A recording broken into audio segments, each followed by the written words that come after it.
Washington has drawn a rigid, unyielding red line: no F-35s for Turkey.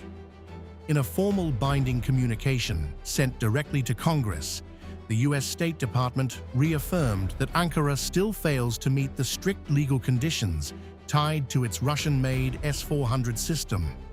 Despite ongoing diplomatic engagement, current restrictions remain fully enforced under US law, keeping any immediate return to the elite stealth fighter program completely off the table. At the absolute center of this diplomatic standoff is the S-400 acquisition, a hurdle Washington continues to treat as an intolerable strategic risk. US officials maintain that hosting Russian-origin air defense architecture within a key NATO ally creates compounding security vulnerabilities. This hardline position highlights an institutional reality where strict statutory compliance benchmarks, not fluid political signaling, dictate the pace of defense policy. Even as high-level political messaging hints at potential flexibility, the bureaucratic and legal stance remains completely frozen. As outlined in the State Department's congressional briefing, statutory frameworks, including CAATSA provisions, continue to legally block any transfer of sensitive F-35 technology.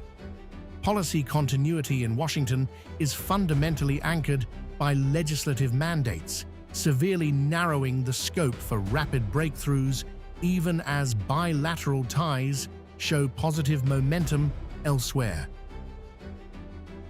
Once a premier development partner in the Joint Strike Fighter ecosystem, Turkey remains locked out of the fifth-generation platform.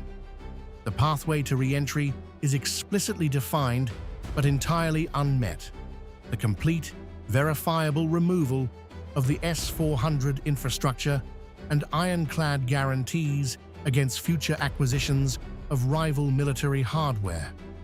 Until those benchmarks are cleared, defense cooperation operates under tight, friction-heavy constraints.